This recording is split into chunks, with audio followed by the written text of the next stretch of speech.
You a Star Wars fan? Because you'll be amazed at number one, that a lot of women might be into the shit that you're into, but you're so worried about her judging you that you don't give it half a chance. But also some of the things that you're not into, you'll be amazed at how women would want to get into it because they want to get closer to you. A lot of times they say shit like, "Oh, I'm free on weekends," or I'm usually free on Thursdays," or whatever the hell. So if it makes sense, then I schedule a date. If she really liked you from the get-go, there would be no reward system you would have to look for to do anything for, right? Because it would automatically be there, And I like to do this in conversations sometimes. When you're speaking with somebody and you'll hear a girl say something like, "I'll never do this," or "I don't like this," or "I don't like that." And then you'll notice you'll say, "Nah, I kind of like it. I like it when blah, blah, blah." And she's like, well, yeah, when you say it like that, I like it, and it's just kind of like, yeah, you switched up awfully fast for somebody that just really said they don't like something. And so, there's always been clues out there for fellas to understand, like, yo, if they really like you, they will change their whole political party. They're not giving her real instruction. They're not letting her know what it really is. And most dudes don't do it. Most dudes don't say what it is because they're afraid to hear no, or they're afraid to bring up sex too early and all of this and all of that. But the bottom line is this. Either, again, and somebody said it, either she's feeling you or she's not. You understand? Either she's feeling you or she's not. We got to stop all this nonsense, man. Guys are too afraid to hear no, and it's like I'd rather hear no than to waste 2, 3, 4 dates and time spent, money spent, and all this other shit just to find out that you wasn't feeling me any damn way. You see what I'm saying? But so with me, first date is cool. If you don't want to do it on the first date, no problem. You could be on your period or whatever it is. There's a lot of things that could be off on the first date, right? It doesn't matter. But second date, you gotta know what it is. For me, I like exclusive vagina to me. And that's because I don't want to catch nothing to have my later years messed up. And I like to stroke without no condom on. It feels great. No. So I like it. So you like to be hugged by the sugar walls? You like to be hugged? Yeah. I like that velvet, plush velvet. The smoothness. So, but even then, Jay Roman, I hear you.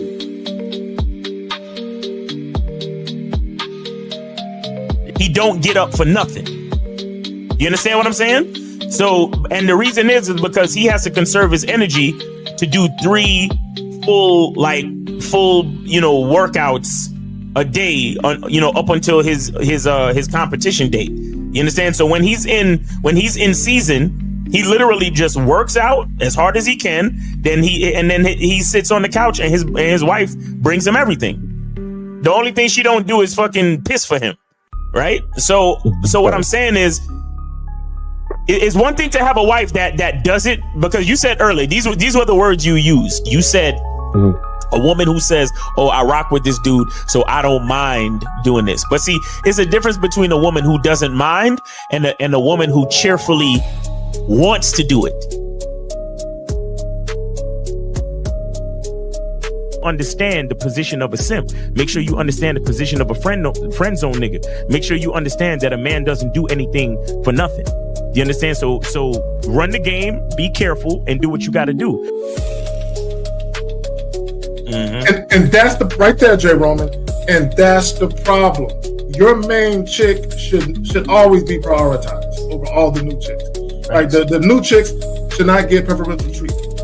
Right? So what would make it difficult for a lot of women is if you're giving girlfriend treatment to the new chick. Right? So this is why when you very first meet women, you have to establish boundaries and parameters where they got to earn everything. So that way, when the main chick is with you and she knows you're dealing with new women, she knows they have to go through the gauntlet too. They just don't get shit quicker. Like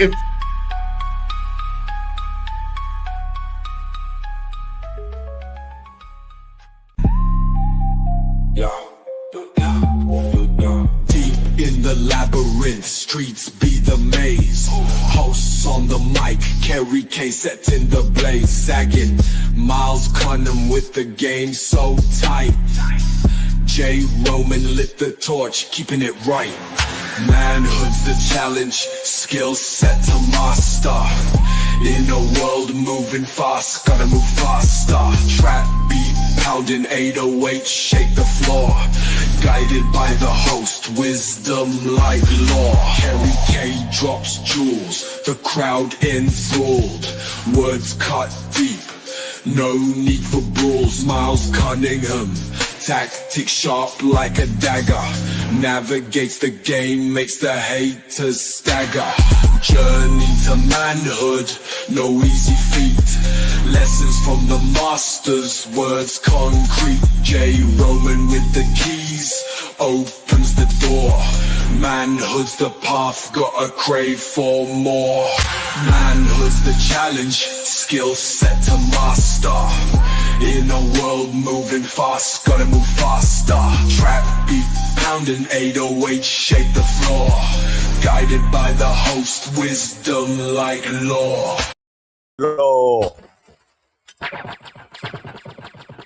Yeah. What's good? Yeah. What's going on, my bro? What's going on with you? Chilling, man. What's going on with you, man? How's everything?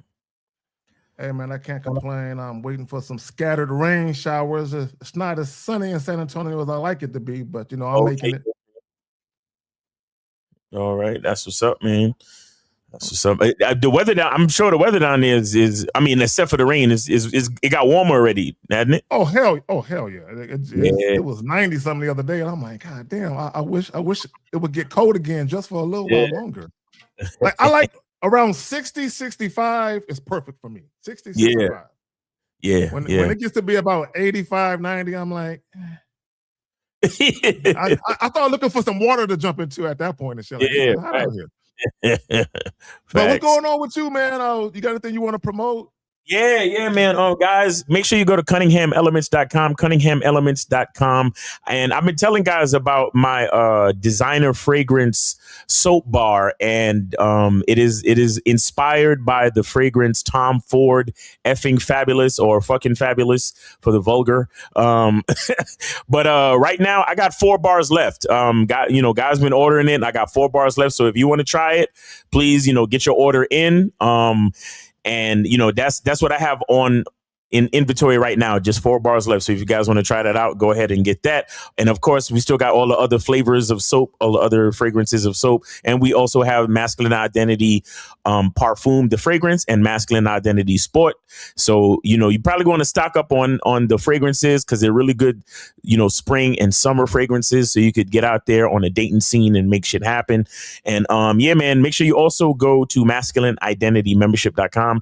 Right now, we're going through a series of how to implement systems. Last week, we did the approach system. This week, we're going to be doing the dating system. So, guys, the beautiful part about systems is that when you have a system set up, you can set it and forget it, and you ain't got to worry about nothing. And then, of course, make sure you guys go to shoplucario.com and get the new program, What Men Wish They Knew About Women, that features April MC, and also get your dating consultation and how to master the vetting process. So go to shoplucario.com and get those programs, man. You need that. And shout out to K-Zag. Let's have a good show. Shout out to the audience and the people in the chat. Let's get it. There we go. Appreciate that. So yes, real sir. quick, my Patreon people, channel membership people, just be on the lookout. Also, for those of you who haven't checked out the Patreon or the channel membership, the links are in the description. If you're so inclined, just go give it a gander. Just go take a peek. You know what I'm saying? If you ain't feeling it, then dip on out. You know what I'm saying? I ain't mad at you. You know what I'm saying? Every relationship has this unspoken power structure. We do have a video for you guys. I just want to say this. I was watching you and Lucario, I believe it was yesterday. I want to say it was yesterday, where a guy called in and he was talking about how he left one of your soaps at his mother's house. And he was asking for the soap. And she was like, what soap? That ain't your soap. That's my soap. And how she cannot bathe. She cannot take a bath with anything else other than that soap. I'm telling you. And guys, y'all need to clip that shit, because that shit right there, you can't get no better promo than that shit. Family members keep ganking your shit. Yes. But also it speaks to the quality, because this is an older lady, mind you. So she's been around for a minute. So the fact that she's keeping it, and she says, I cannot bathe with anything else other than this. She says, I haven't ran into anything of this quality. You can't get this back. But go ahead. Nah, real talk. I'm not even surprised, man, because I put a lot into my soaps, man. I put a lot of hard work and serious patience. And, you know, like I said, I do the rendering and all the processes myself. I'll be in the kitchen cooking up for real. I'm on some Tyler Durden shit for real. For those that don't know, check out the movie Fight Club. But shout out to Jarrell for calling in and letting us know that his mom done taxed him and gangstered him out of his own bar of soap. Facts. That's some dope shit. Jay Roman, what's good, fam? Jay Roman in the building. What up? Yes, sir. My levels all right? Everybody hear me? We good? Yeah, we got you. That's what's up. All right. I had to make sure I'm not zagging in this thing. Hey. Zagging in this thing, huh? It's been known to be infectious. I thought I was about to, though. The computer was acting up. So what we got today, Zach? What we got today? So we do have a video. Matter of fact, let me go ahead and get it ready right now. Before we play this video, though, okay, look at the title. Every relationship has this unspoken power structure. And real quick, guys, if you do have a question, put a Q in the chat followed by your question. I would highly suggest you get those questions in as soon as possible. Also, we do have the call-in line open. 1-844. Damn, I gotta wait for this shit to come back around. I gotta remember this shit. I say that shit every fucking show. I say that shit. The call-in line is open. This shit take forever to come back around. 1-844. God damn it. 672-7300. Yep. 1-844-672. I remember that shit. It came to me. All right.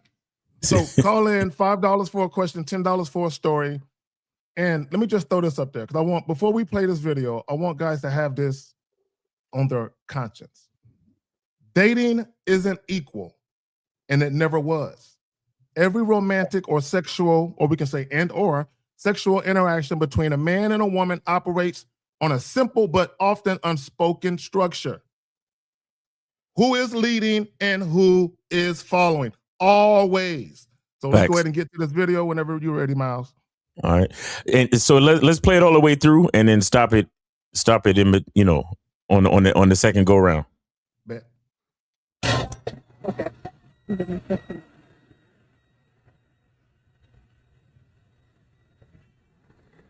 Who's that? I don't need to tell with you who he man. Who is the guy on? It's my friend. What friend? He had no show. Excuse me. I'm over here. You want to hear? I want to see who. No, it's my friend. Only my friend. There was a guy with his shirt off, and you won't show me who it is. He just a friend. My friend. From where? I don't need to tell with you. You don't need to tell me. Yes, it's my private life. I never asked you about when you chatting with a girl. I never text with a girl and have a girl with a shirt off. You liar. You lie. You always say, I'm lying. I'm not lying.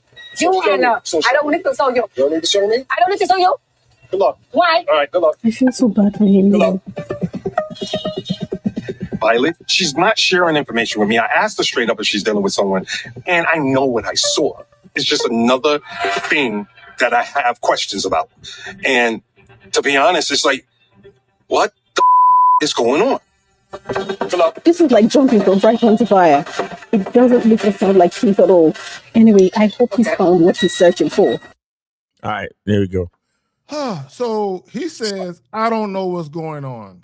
Allow me to shed some light, my brother, on what's happening to you, right? So again, every relationship has this unspoken power structure. I don't care what women say about love, about partnership, that goofy ass term going around. There's always somebody leading and someone following. There's always somebody who has more of a dominant personality than the other person. It doesn't matter if it's a man or a woman. There's always someone leading, someone following. Now, shout out to all the passport bros, right? Because I really want to holler at y'all just for a moment. And I want you to understand that no matter what continent you find yourself on, what country, what province, what township, what town square, what village, it matters not. Women will always gravitate to the men they are the most sexually attracted to first. And the guy with his shirt off, that's the guy in her phone that she's most sexually attracted to.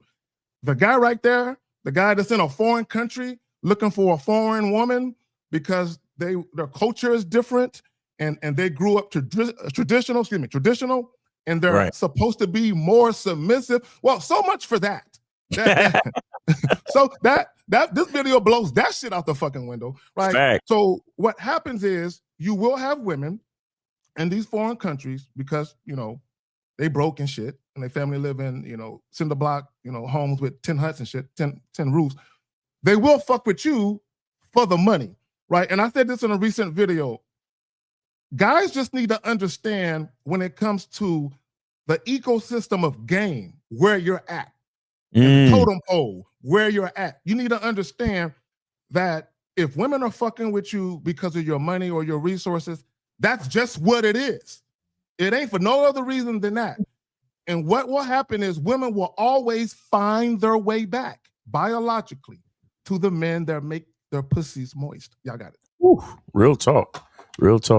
Yeah, this is my first impression is with the guy. The guy, he seems to love to ask a lot of questions. That's my first impression with this dude. Like, again, my thing with dealing with women is that we as men, we need to give way more instructions than we do questions. And I think the problem with a guy that asks a lot of questions is that the reason why you ask a lot of questions is because you don't have a solid program. You don't have a way that you like things to be. You don't have, like, when they say the phrase my way or the highway, well, he doesn't know what my way actually is. He hasn't defined it. Because he doesn't have a masculine identity. And there's a lot of things going on that he's still allowing her to have a certain type of say in what's going on because he's deferring to her and he is putting her on some type of pedestal, which is why he's in trouble. She's disrespecting him. She's not complying with him. And all he's doing is continuing to ask questions. And so, it's just interesting that when I look at this, it makes me want to talk to the passport bros. Like, so what's going on here? Like, how come he's in a foreign country? He's dealing with an Asian woman who they say is more submissive, but how come he can't get her to act right? Like, he's walking in one direction and she's walking in another direction. He's talking about, hey, I'm over here, and she's not even. You know what I mean? So it's just interesting to see that the game is necessary no matter where you are. It's hilarious. It's hilarious. Like, hey, what's that?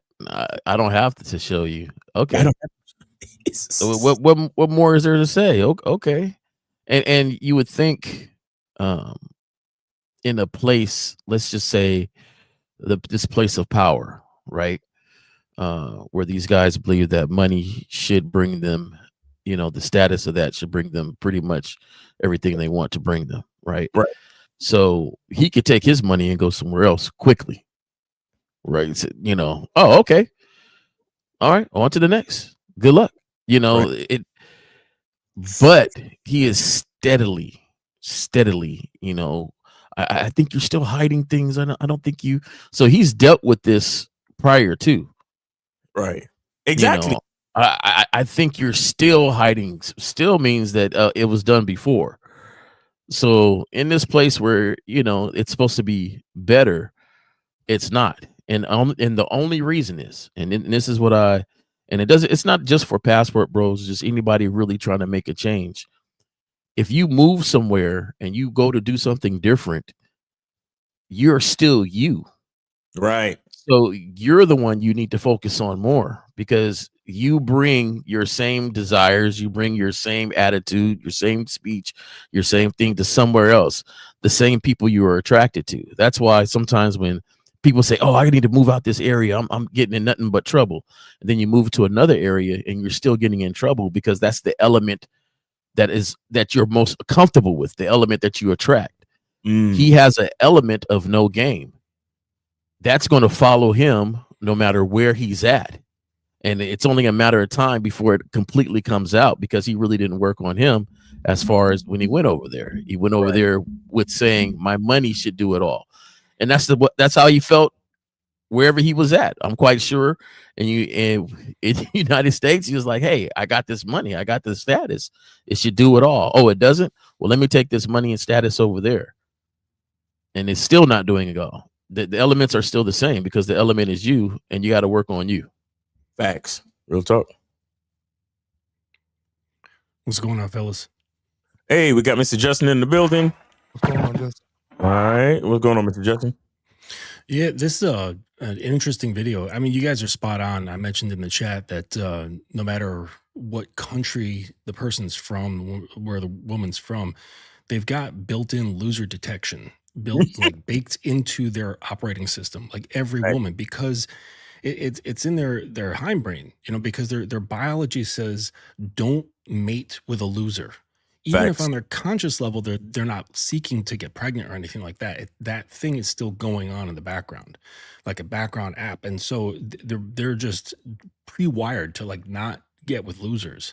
So when that comes up and she starts sensing this, then that's when she's going to start deviating this way, that way, But as far as like the foreign women, like getting, like easier and so on, like in a way, it kind of is in the sense that there's a lot of family values and they have a hierarchy structure built in. Like you don't fuck with your elders. Like the grandfather or the great-grandfather goes over everybody. The great-grandmother goes over everybody. So there's like a hierarchy structure that's built in, but that doesn't mean that if a guy doesn't know what he's doing, can benefit off that. It's like if I hand like a Formula One car to somebody who doesn't know how to drive, that car's worthless. You know what I'm saying? Its value only gets appreciated by the person who knows how to use it properly. So that's how I see like these foreign cultures that have these structures. I want to go ahead and play it again and then stop it at a certain point.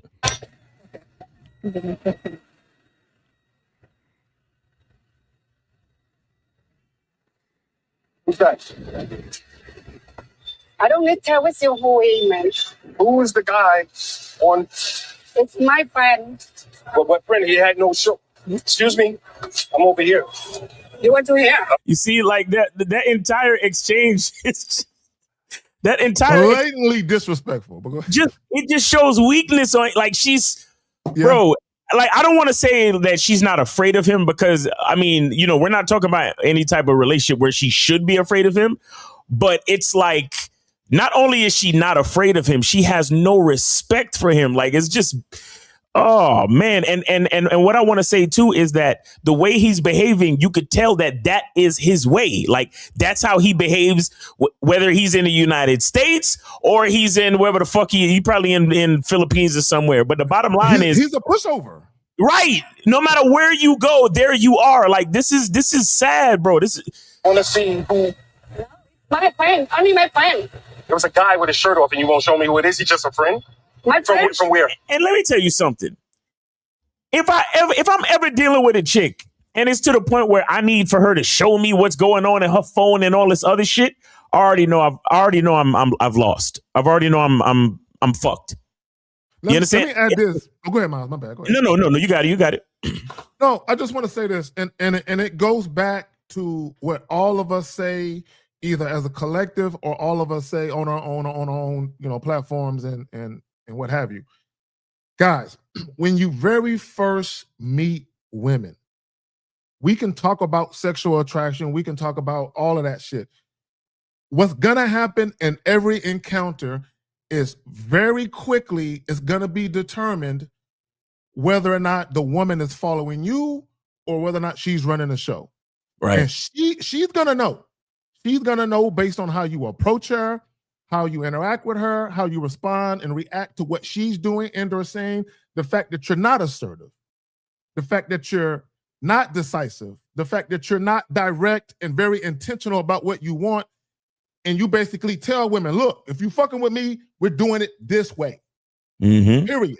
There is no negotiation, no voting. We're doing it this way, period. The problem with this is most guys. See, a lot of guys are going to see this and be like, oh, no. The only difference between him and y'all is his shit got caught on camera. That's the only difference. Y'all got it. Real shit. I'm gonna keep playing. I'm gonna keep playing it. I don't need to tell with you. You don't need to tell me. Yes, it's my private life. I never asked you about when you chatting with a girl. I never text with a girl and have a girl with a shirt off. You liar. You lie. You always say, I'm lying. I'm not lying. You are not. I don't need to so. See, and that's a mistake too, because you could tell he's putting all his eggs in one basket. Like everything is about this one chick right here. You know what I'm saying? So I've never texted with a woman and her shirt's off. Like, what are you talking about, bro? And then there's the whole tit for tat like energy right there. Like, well, you've done this and I've never done that. And oh man, when you start getting into that, trust me, when you start getting into that type of conversational dynamic with a female, you're done, bro. Hold on, we got a call. All right. We got 786. You're on live with The Manhood is a Skill Set Show. Name, age, city, and where did you send it? 786 going once. 786 going twice. 786 out. All right. So Leah, let's get back to the video real quick. Real quick. Let me read this.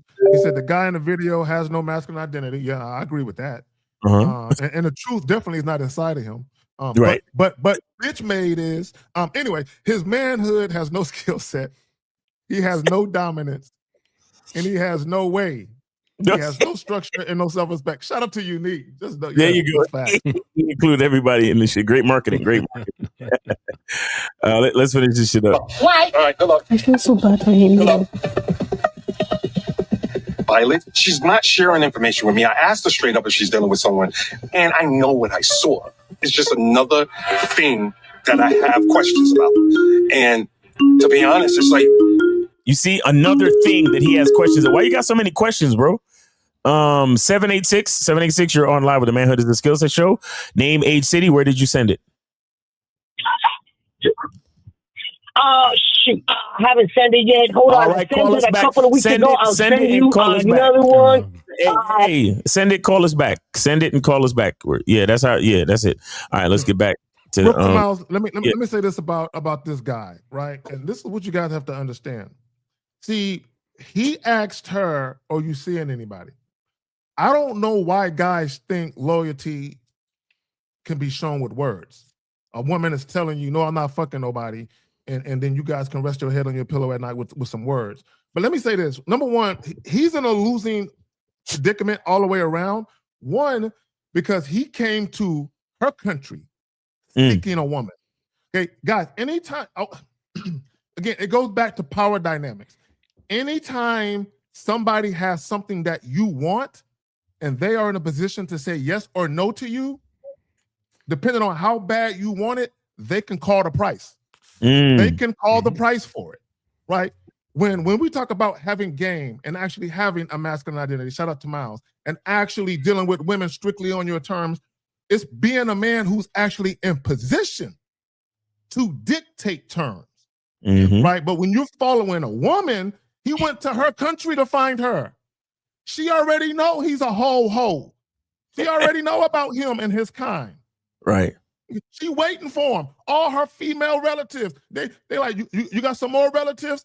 Bring some more suckers this way to our country. Please and thank you. You got it, bro. You see, real quick, when he says, this is another thing I have questions about. Look. It's just another thing that I have questions about.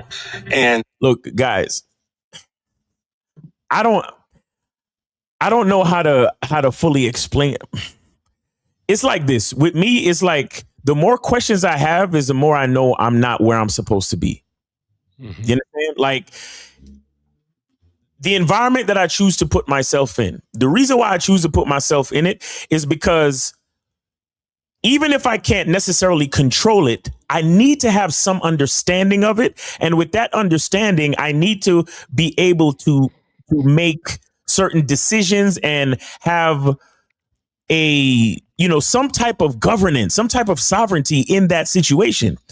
So when he says shit like this, like, that's just another thing I have questions about. It's like, bro, like, so you realized that you're in a situation with a woman where all you really have is constant questions. And if you have constant questions, that ultimately means you're not in control. You understand? And not only are you not in control, but you don't even understand the situation that you're in. And then on top of that, we're in a foreign country and we're dealing with perfect strangers. And when I say strangers, I don't just mean strangers because you don't know them, but there's also things about their culture that you don't understand, which is why you have so many fucking questions. You understand? So his lack of game is actually doubled and tripled when we start to consider things like culture and, you know, like him being when they say a fish in a big pond or some shit like that, like he's alien to everything that's going on right now. Not to mention the fact that he's alien in how to carry himself as a man when it comes to dealing with a woman. Right. So you're saying that he has multiple layers of not having leverage. Exactly. Across the board. Let me say this real quick. And here's the problem when guys, and I'll pass it to you, Mr. Justin, right after this. Let me say this. This is the problem when guys say, oh, I'm going to go abroad because the way their culture is and the way their traditions are, women are a certain way. So you're depending on another culture. You're depending on somebody else's structure to govern the woman that you're dealing with. And I want people to understand the significance of that. You're depending on somebody else's structure that's been there for hundreds and thousands of years. You're dependent on that to govern the woman you're dealing with when you yourself, you have no structure. You have no self-governance yourself. So when a woman comes to you, you're not the man that are the men who set the standard in her society. You're weaker than those guys. So, so if she's submitting to something, it would be to her culture and her traditions. You're not that. Y'all got it. Yeah, all that matters is like what that means is that she's just not going to curse you out in the middle of the street. Exactly. You know what I'm saying? Like, because she has respect she lives within the culture that she has respect for. So she's going to behave in a certain way that saves face, because in Asian culture, saving face is huge. Like getting embarrassed is like a massive, massive ordeal. So, and then she knows, like, if I am acting a certain way, that says something about my parents, my grandparents, my ancestors. Like, it's a really bad thing to be out in public looking like a fucking ratchet idiot. So she's not going to do that. But that doesn't mean, to Zag your point, that she's just automatically going to acquiesce to the man. It just means she has a certain standard for her own behavior within her culture. Facts. Exactly. Yep. Real talk. And how weak do men look? Right? Like, you know, this is our representative going over there. Right. How weak does he? No. It is not our representative. That's the representative of males. Yeah, I'm just saying, like, how weak does this guy look? Like, you go over there to create leverage, right? Yeah, it looks bad. About leverage, the whole purpose of going over there is to automatically have a certain amount of leverage, but you rely on the strength of the men of centuries of old to create this culture in which, you know, supposedly to give you this leverage or this money, and you look at her, and this was funny. You look at her as being weak because she's weak and submissive because of means, not because of your influence. Right. So you say, hey, I don't want to influence anybody or be the guy that's going to stand on my square and be the guy that, you know, where I have to work for this. I want her to be weak because of her means and submissive because she doesn't have the means, and that's cool with me.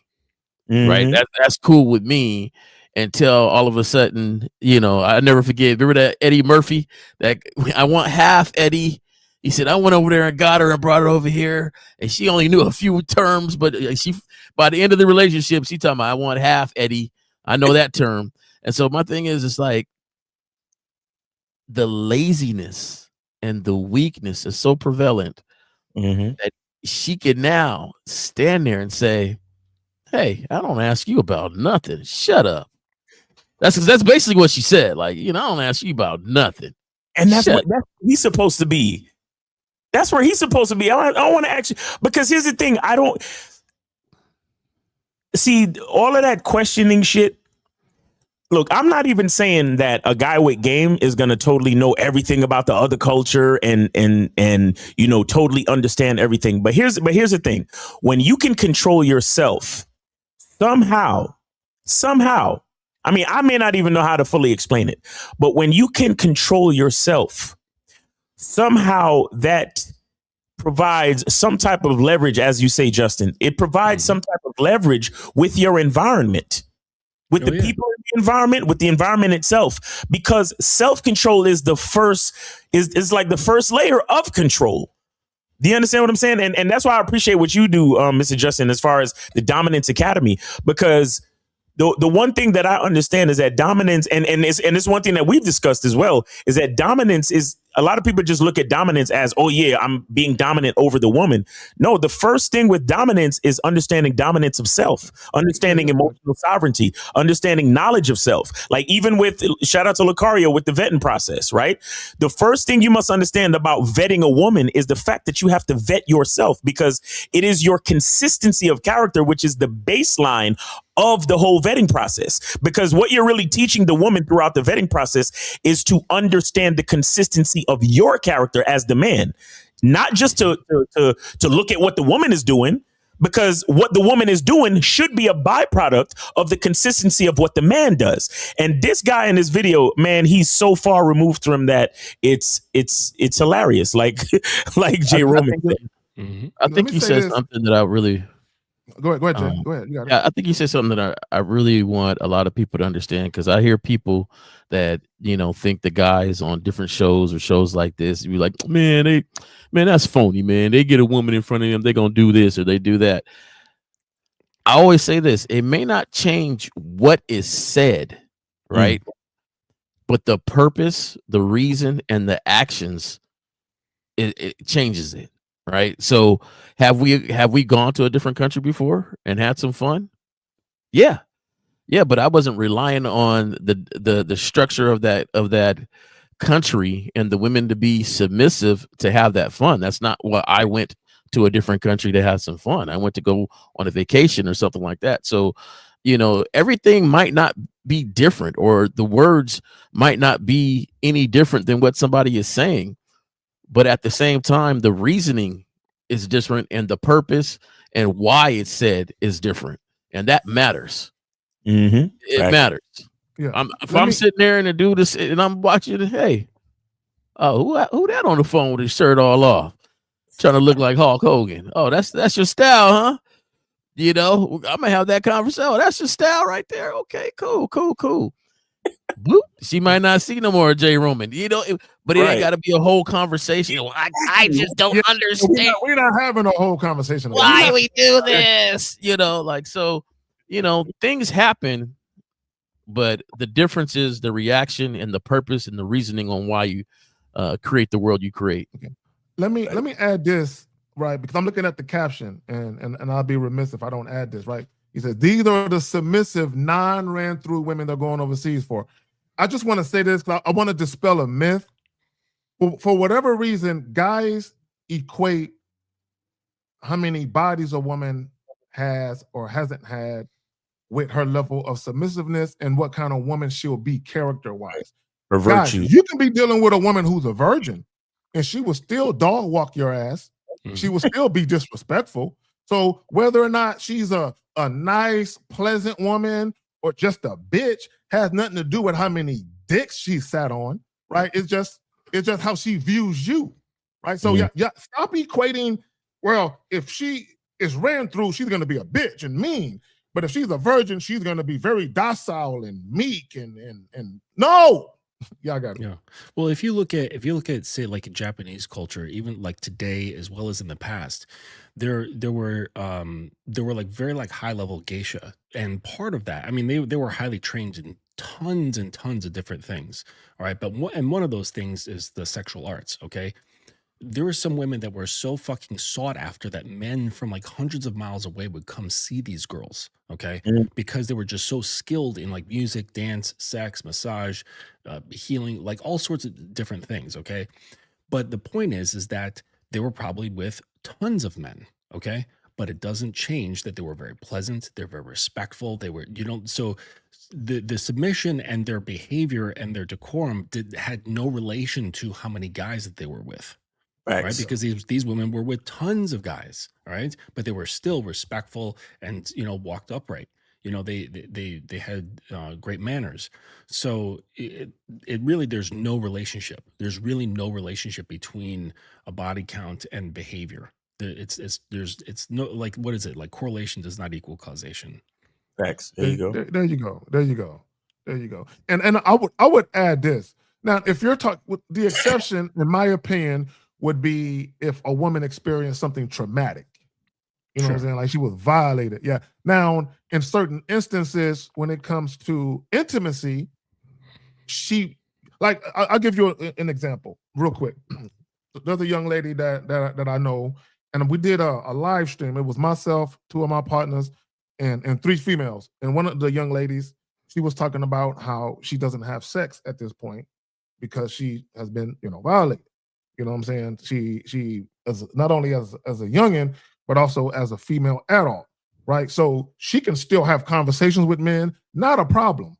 But when it comes to anything intimate or romantic, she ain't having it, right? So my point is, the guys that she talked to wouldn't know that about her unless she said something about that, right? So, and that's because she experienced shit traumatic shit sexually. I just want to say this because guys think women who have, a large body count, that is traumatic. No, if women are having consensual, enjoyable sex where they are having many, many orgasms, there's nothing traumatic about it. Facts.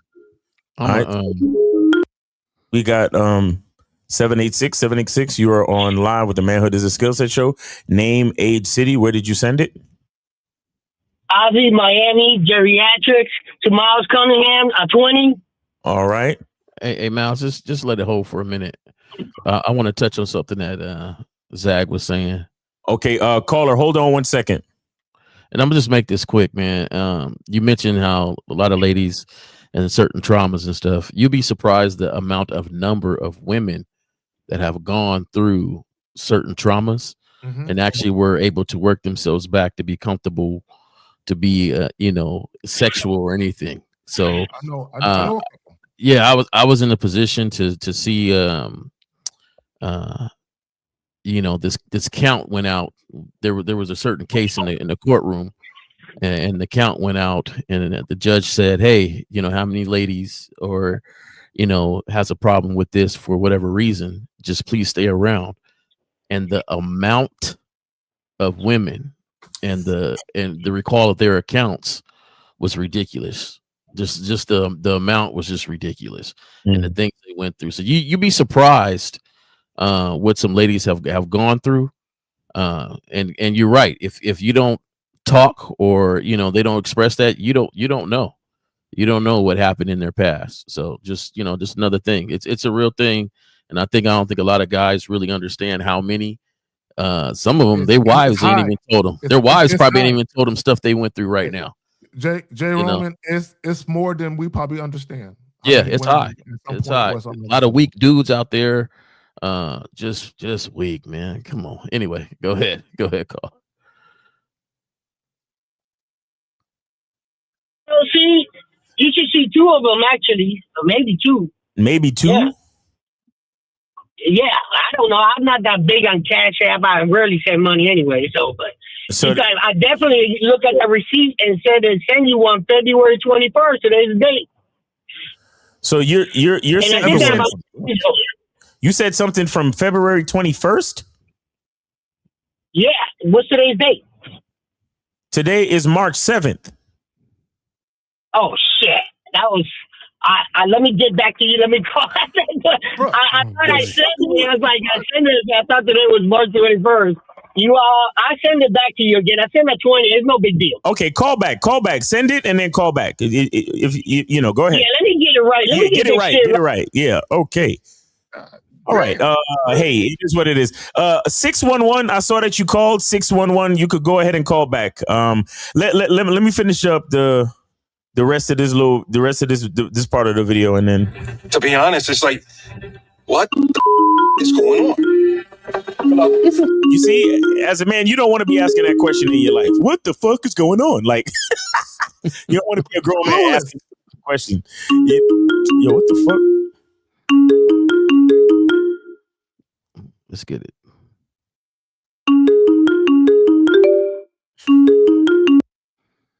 Six 661. Can you hear me? 661. I don't know what's going on. Bruh. 661. Go ahead. All right. Try to call back, I guess. I don't know. They keep calling and hanging up. I don't know if it's their connection or what. But let me see. Let me finish this. Like jumping from bright onto fire. It doesn't look or sound like Keith at all. Anyway, I hope he's found what he said. All right, that's pretty much it, guys. I don't know if you want to leave it on for any reason, but that's pretty much it. I was curious on what she said, but I couldn't understand it.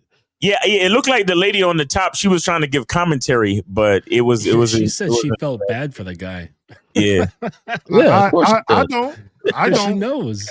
Well, she just knew, and girls don't like to hurt people's feelings and shit. So she knew what was happening, and she's like, "Oh, this dude, like he doesn't have any clue. I just feel bad for the guy." Yeah.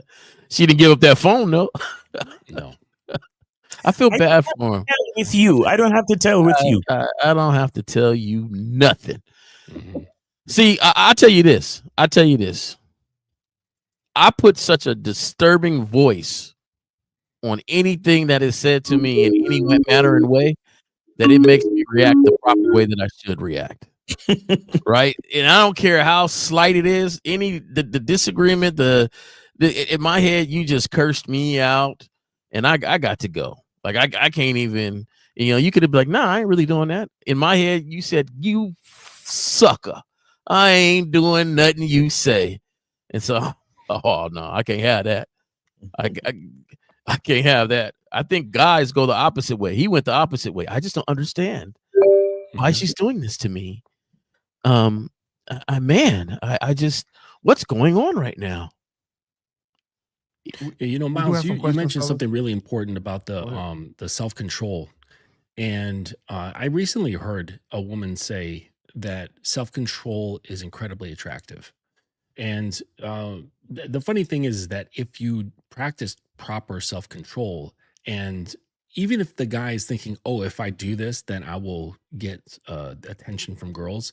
If you do it properly, then it diffuses that whole motivation, right? Because even if you're motivated to get attention from girls through self-control, then you're still not doing it right. So if you do it properly, it diffuses the whole fucking thing. And then once you are in a position of self-control, they basically have no leverage over you. Like if you're emotionally self-controlled, if you're physically self-controlled, psychologically self-controlled, and sexually self-controlled, there's nothing that a woman has over you. Like all their cards, their emotion card, useless. Their sex card, useless. Their looks card, or any type of manipulation at all. Their verbal card, useless. All their Pokemon cards are useless. There's nothing that the woman can do. And then she can realize this, like it becomes apparent through your behavior and through your communication that just she has no leverage. And then it can become just neutral. Or if she has like high desire for you, then basically all the leverage is on your hands. And you're not going to fall into any of that. So like, for example, like if she's got like very high sexual interest in you, but you're self-controlled in terms of your sexual nature, then basically it just always happens along your terms, to your pace and all that shit. It's not like, oh my gosh, I'm so fucking horny, I gotta fuck. Like that's not being self-controlled, right?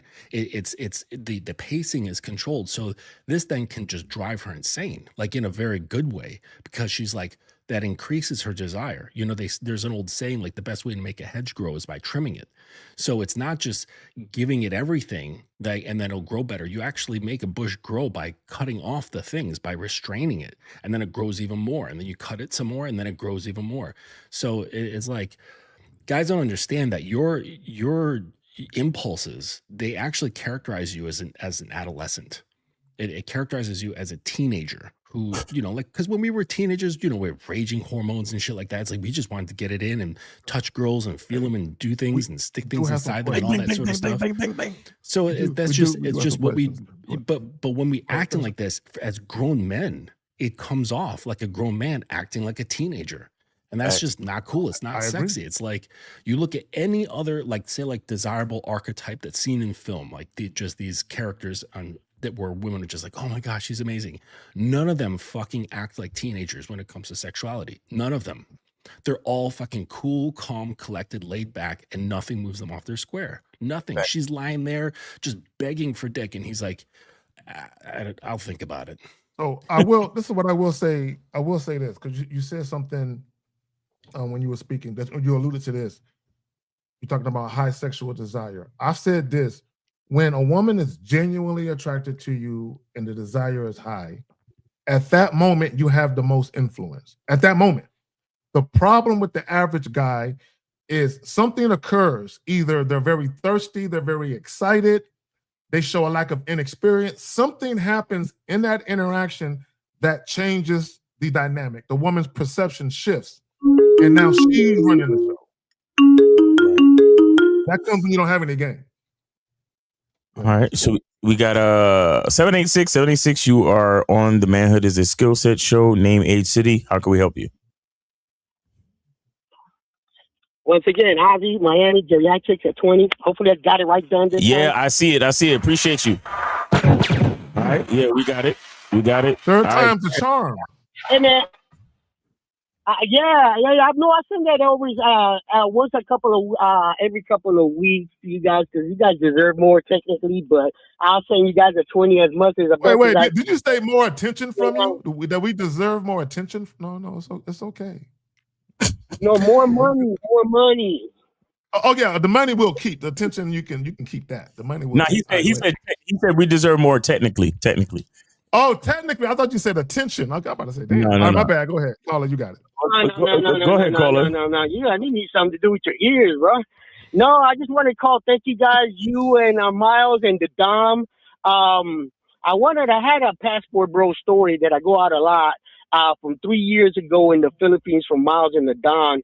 Thank you guys. You helped me out in Cebu. It was awesome. And the second lady was even better. And everything you guys say about overseas is true. You got to be experienced first. I suggest you learn how to make it here in the States. Listen to you guys. But first, you got to be a success in the States before you go out of the States. Because if not, you're going to be in big trouble. So that's what I call. I got to hit the gym, and I'm going to continue listening to you guys. But you guys are telling facts. And those honey are not honey and ice and a cup of tea like people think. Those Asian honeys are vicious, let me tell you. And just because they do what they do, they have their agenda, and it's to dig deep in your pocket. And as you can tell, I'm really bad at sending money, even to you guys. I don't send no money to no honey. And yes, the honeys will do whatever you say, especially when I call the Philippines or my girls in Thailand. The first thing I say when they call me, are you naked? Because they want to talk, you want to take my time, you got to at least say, do be something. So the first thing that comes out of my mouth, and yes, they will respond to a male domination. If you go in there like a pussy, they're going to eat you up. Let me tell you, you got to go in there with masculinity and know what you're doing with their honeys and know what their agenda is. Once you know their agenda, which is the same what you guys say, then you could overpass that and enjoy yourself. But if you don't, you're going to be in big trouble with empty pockets overseas. And what you guys said is pretty much true. And then Asian honeys are just like you guys say. They'll wash, clean. I mean, they'll put you to bed. They'll titty feed you. And then in the meantime, they're digging deep into your pocket till you don't have any. And let me tell you, they will do that. Because I've been traveling. Did he just say titty feed? Yeah, that's yes, I heard that too. Yeah. So the women titty feed you, caller? Yeah, they titty feed you, they'll food feed you, they'll give you whatever it takes to get into your pocket. Let me tell you. Yes, they do. And if see right there, caller, stop right there, caller. Hold on, listen. I'm glad you said that. Hold on, caller, stay right there. I'm glad you said what you just said. Right there, what you just said, and that's the difference. Right. Just listen to what I'm about to say. I'm about to put it together for why the passport bros go where they go. Well, basically, what he's saying is, when you spend your money or they get money out of you, you're gonna get all of that nice, cool shit. What the American men or the men in the West are saying is, when they spend money, they're not guaranteed to get treated like that. So they're just going over there to get a bang for their buck. So on one hand, they are admitting that their money goes a longer way in those foreign countries, while at the same time not adhering to the fact that those women are just using them for that money. Caller, continue. But what I'm saying is, you need to learn the game from you guys here in the States. Because when I learned, I've been listening to Miles and Lacaro since 2011. I listened to the first one. You an OG listener. You've been around for a minute. 2011. I've been listening to which one he passed away. I forgot his name. Well back, the first one. And I've been listening to a lot of you guys since 2011. But let me tell you, it is true. You got to learn your game here, because when you go overseas, you got to know what you're doing. Because now I just sit in Bangkok or in Cebu condo. I order honeys on the internet, and sometimes I have honeys coming to the condo for free. And I don't even have to pay them. They just come. It's not just you have to pay them all the time or whatever, whatnot. Now I don't. Sometimes I do. Sometimes I don't. I just sit there in the condo and I just want to be lazy and order honeys, and they'll come. And that's how easy to do it in the game. I mean, and I get tired of it after 2 weeks. I mean, there's so much before I got to go outside and go do other stuff. And that's not my main trip over there. Mostly I go for MMA and, the good fights they have over there. But yeah, you have to learn. Okay, bro. Hold on, real quick. Real quick. I want you to understand there's a difference between a player and a payer. We cannot confuse the two. I just want to. There's got to be a clear distinction. We got to understand that there's two different ends of the spectrum. Yeah, I understand. Because I already learned my lesson down in Puerto Rico, Cuban, and Caribbean. I done through all those. I started in the Army back in the day, prehistoric days. They taught me that. And the Caribbean and South America, Medellin, that's all played out. I prefer Asia myself. It's a lot further, but I will hit Cuba, and I will hit Costa Rica, and Panama's not too bad. Don't go in the summertime. The humidity is brutal, but they're really nice down there. Does he have a point? I'll thank the Don. Does he have a question, Miles? He just kind of he's rambling. All right, man. We appreciate you, brother. Take it easy. All right. Appreciate you. Dude was just rambling. Appreciate the call. Yeah, it sounded pretty clear to me that he likes to be lazy and sit in his room and pay for a girl to come to his room. Yeah. And if you're in Thailand, that's absolutely very, very easy. Right. Like when I was over in Vietnam and I was just kind of like outside walking around. It was late at night, and this lady rolls up to me on a scooter. This older woman holds out her phone. She goes, "Pick one. You pick girl. Send to your hotel." And I'm like, wow, come on, bro. I'm just getting some fresh air. That's crazy. 213, you're on the Manhood is a Skill Set show. Name, age, city. Where did you send it? Hey, what's good, everybody? This is Jay Mars. I sent it to Miles. Sent it to Miles. Hold on. Okay, yeah, we got you. Go ahead. Okay. I just wanted to tap in when real quick, caller. Hold on, real quick. Shout out to Duca Lux for the Norwegian Chrome 100. All right, go ahead, caller. All right. Okay. Yeah, I went to about emotional control, self-control as a man. I just had a situation where I didn't control the pace, and then that shit led me to getting out of emotional control, which I never do at the end. And then she just ended up saying she needed space, and I knew I fucked up from not controlling the pace, but I thought I could just do what I could do, and that just asked me to have a question. Is like, when you lose emotional control, does that show that you have a lot of bits in you? That you have a lot of what in you? A lot of bits in you. Yeah, pretty much. How often do you lose self-control like that? that was a one up. Like I always like talk to the girl that I was with, and I was always cool. And that was just one time I just like, I'm not gonna lie. So she likes she likes being dominated while grabbing her neck. I never was like that. I just did it because I knew she'd fuck with it. So this time, I'm kind of like talking to her and I'm saying like, hey, like this is how we need to communicate. And she dissociated because I know her past and her trauma. And so I'm over here getting too emotionally out of control and trying to see if she understands me. So I went up to her and while she was sitting down, I tried to look at her eye to eye with passion and pull her in and say like, baby, listen to me. And it immediately triggered her trauma in the moment by me grabbing her neck. And that was so stupid of me. And then her trauma went in. I tried to comfort her, and I knew that shit was over. I was like, "Fuck, I should have just." Is this a counseling patient? What happened? Is this a patient of yours? No, that was a girl that I dated. Oh, right. And, so and this girl that you said that during a conversation where there was emotion, not sexually, but you said during a conversation you grabbed her neck and said, "Come here." Yeah, because like sometimes I would do that, like where I do it in a sexual way, but I knew that at this point It's different. I'm telling you right now, that's not domination. Domination should be done. You should not have to move, raise your voice, or do anything. It should be just with clear, calm communication and eye contact. Quiet. If you can't do it with your clothes on, without raising your voice, if you can't do it with just a look in your eyes, you're doing it wrong. So let me get this straight. She likes the neck thing when having sex, but then you tried to do it just in normal conversation. Yeah, because like sometimes I would do that where I just like she'll grab my arm and just put it on her neck, even with that's during sex. Caller. That's performance. That's during caller. That's during sex. Hey, Roman, go ahead.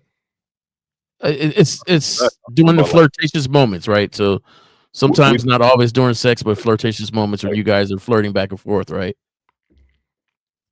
Yeah, or like just like a normal like conversation. I was talking to her. I was just and I knew based on my tone that wasn't the right moment to do it. Yes, it wasn't at all. No. All right, so why did you do it then? Because I was trying to like instead of me hugging her, like instead of me saying like, oh, like come here, I was trying to bring her eye to eye to look at me. I grabbed her neck, which was stupid as fuck, and I did it a little too passionate with aggression. And I knew I was like, and I said sorry. I knew I fucked up, and it just I knew that was out of emotional control right there. Yeah, you were trying to control the situation with force rather than domination. Yeah, let me say this. So, caller, let me say this real quick. See, and it could have been a subconscious thing on your part where you correlated the dominance in a bedroom with I'm gonna dominate her now because she's not listening, and I need her to listen. And what you don't understand is that there are certain things that happen to women that are traumatic, where part of it they can suppress, where they can still enjoy sex, where part of that thing is there, but they can compartmentalize the other shit and put it away, and just in the moment of sex, like that thing, right? Because they're in the moment, they're present in that moment. When you went outside of the bedroom and grabbed her neck, completely different mind set, mentality, everything. Now you brought her back to when she was violated or accosted. Yeah, and she ain't gonna let that shit go. It's over for you, bro. I got it. I think so. That's why I was so hurt because I was like, bro, like what the fuck are you doing? Like you're not supposed to be doing that was so dumb of me. And that's why I wanted to come here and talk to y'all because I was stupid as fuck. But you're not the only one that be trying to do dominant stuff without really understanding it completely. Because it's you're not grabbing her neck because you want to grab her neck. You grab her neck because she wants you and allows you to grab her neck. And there's a difference between you just snatch. Like women have. I know a lot of times during these shows, guys, they leave with the essence, with this one opinion of women. And this show ain't that a show that does that opinion, like, oh, stupid, get out of here. Like, women are smart. They know what they want. Yeah. We're just not going to cow down to not being men in the presence of women. We still have to be us. But at the same time, they choose to be with who they be with and understand. You just say, hey, if you're going to be with me, this is what I like. Like you're choking her even during sex and you don't even like it. Yeah, that's crazy. I can tell you don't even like to do it. So why are you doing that? Did it like barely. Yeah. But J Mars, here's what I need to understand. This conversation y'all was having, what was the basis? What was the context of this conversation? So it was about communication because the night before I tried to communicate her, I told her you can go out with your homegirl. It's just right now, Friday, Saturday, and Sundays when these are our days. I know she's going through something. Just let her know. Stop. Hold on, stop. Real quick. You said Friday, Saturday, and you're taking all her weekends up, bro? Every Friday and Saturday and Sunday? You're taking all of them? No, damn. You're a selfish motherfucker, bro. I was just saying because I was just saying that because like on the weekday, like I was like, hey, you do your thing, but like if we see each other, like that would be the only time that I could see you, and that's what I mean. Like it's if that's your schedule, that's the only time you can see her, then that's fine. But it really should be her saying, when can I see you? I need to see you. And you're like, all right, well, I can work out these days. Not this is when you're gonna see me. But I wanted to touch on something that with this like grabbing at her, because I think it's kind of symbolic in the sense that you were reaching for something. All right. I think that you instinctually knew that you did not have control of the situation and you were grasping for it. And this and then you were like literally grasping to control the situation. Okay. How you should have conducted yourself is through containment. Okay. So you could tell that she was not in an emotional space that was calm, relaxed, and feeling safe. So a better thing would have been to do a little double tap on your lap and then say, come over here and sit on daddy's lap. Right. And you don't even have to say daddy, but you could just say like, come on over here and sit on my lap. And then she comes and sit, and then you have her sit there and you hold her and then you talk to her, right? Like make her feel safe, not like do Scorpion, like get over here. Wait, hold on. Justin, don't give him too much. Guys, if you want more, go to thedominanceacademy.com so you can understand how to get that stuff. No, seriously, we can't be giving these dudes sauce like that. Well, there's prerequisites to this too. So, that's the secret stuff. But simply just saying like, hey, come over here, come sit on my lap. He was right? Come here. Exactly. You don't want to like force the situation. It's an invitation, right? Right. So that she can feel safe. You know what I mean? You're like, come over here and feel safe. Mm-hmm. let me ask him. Let me ask him a question. How long have you known this young woman, bro? Oh, I think he hung up. Shit. Oh, did he? Yeah, I think he hung up. Or maybe the call dropped. He didn't sound like he was like the type to hang up. Call back, homie. Call back, J Marks. We got all right, guys. I saw 209 calling in as well. Go ahead and call back. Mm-hmm. So Oscar, there we go. We'll do the call. All right, we got choosing signals. Hold on.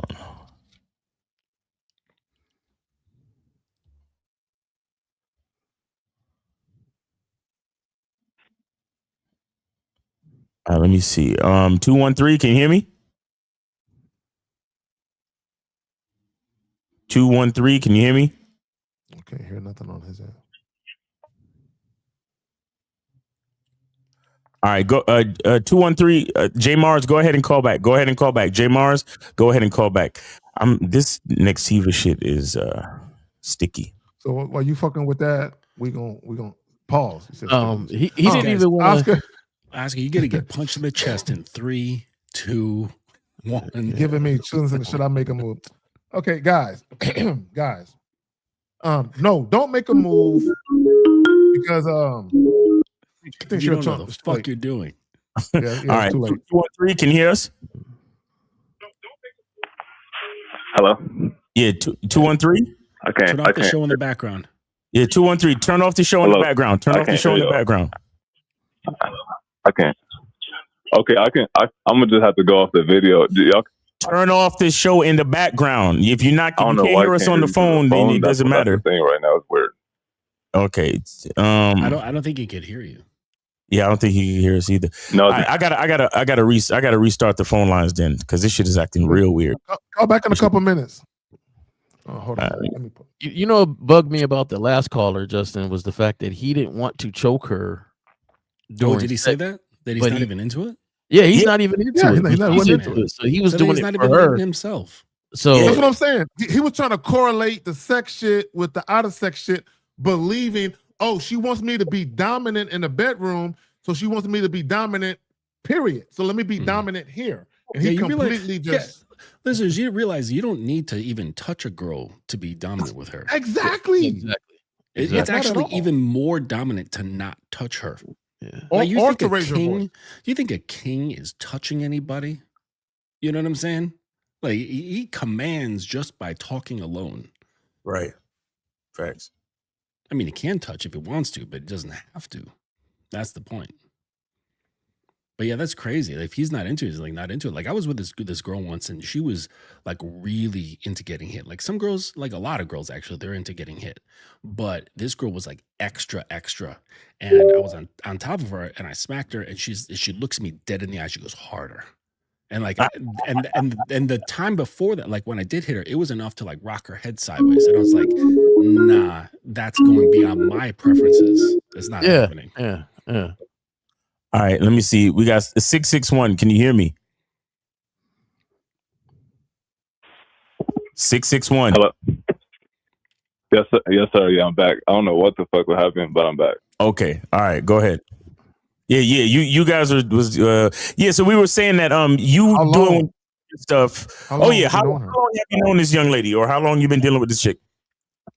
Remember, yesterday I talked about the vetting process. It was only 7 months, and that's way too soon.